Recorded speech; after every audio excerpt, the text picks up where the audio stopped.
I wonder whether it'd be just worthwhile revisiting addiction and psychopathology, or certainly pathology of behavior, from the point of view of getting precision wrong, and certainly assigning too much precision to low-level processing, which is what Bert wants to avoid doing. It just strikes me that that kind of story also has mileage in terms of why we are in a state of paralysis when it comes to climate change. Because I also noticed, Guillaume, that you talked about climate action. I've never heard that before, but that seems to me to be the important thing. Why isn't there any climate action? And Anna, what it would be like you going to the clinic and finding someone with Parkinson's disease. Why isn't this person moving? And interestingly, the computational explanation for Parkinson's disease is assigning too much precision to the evidence that you're not moving before you move. So, if you can't ignore the fact that nothing is changing, all your prior beliefs, your predictions that I'm going to stand up or I'm going to initiate walking, don't get a look at, because they are immediately cancelled because you've assigned too much precision to the lower level processing.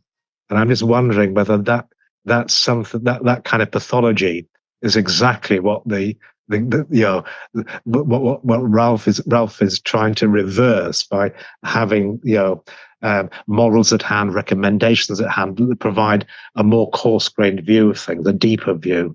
Anna, would you like to comment on that? Yeah, well, I love this idea of the pathology of precision, because I think it manifests in so many different ways, not just among my patient population, but I think it's almost like a cultural sickness in a way. The ways in which we seem like obsessed with certain types of data, and we're missing the big picture. So I'm gonna think more about that. I'm gonna read more about it. I really appreciate the discussion. It's interesting for me. And Anna, when you're referring to the pathology of precision, do you mean so in a more conscious sense, that we're over-evaluating something that we don't need to?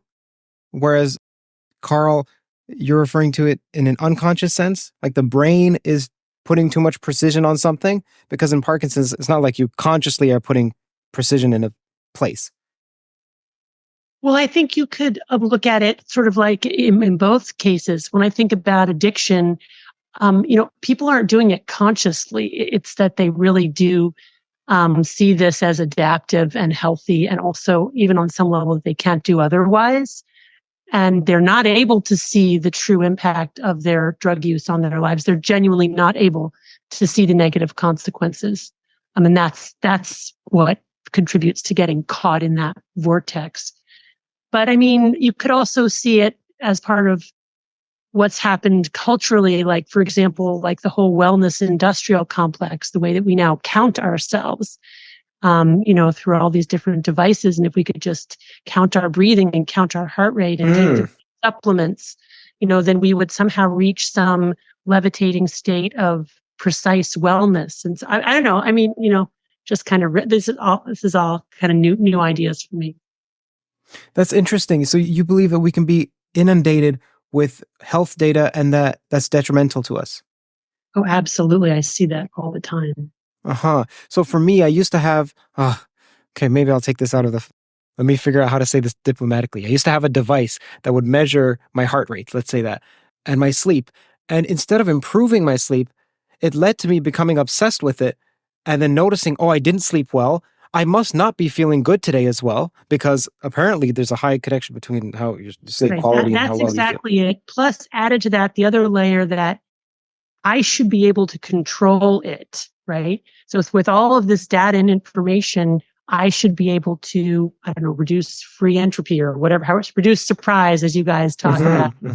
And I think that's obviously, that only goes so far, and then can actually contribute to our misery, because why aren't we all, levitating like the Buddha or whatever, when we have all these tools and we can pay attention to all this data.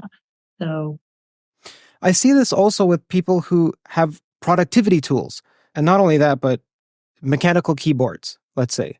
The reason why I don't have a mechanical keyboard, even though I think I'd love it, is because I know that why the heck do I care about the clicking sound of a keyboard? But if I got one, then I'd be like, well, what's the difference between clicking sound A versus clicking sound B versus clicking sound C? And I become obsessed with the trappings of productivity, that is sharpening, so-called sharpening the axe, rather than cutting down the tree.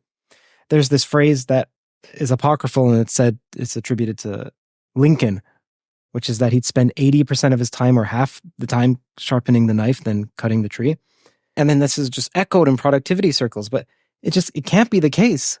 Why would you spend so much time sharpening your axe? Like, look at anyone who cuts down a tree with an axe. Most of the time, they're not doing that.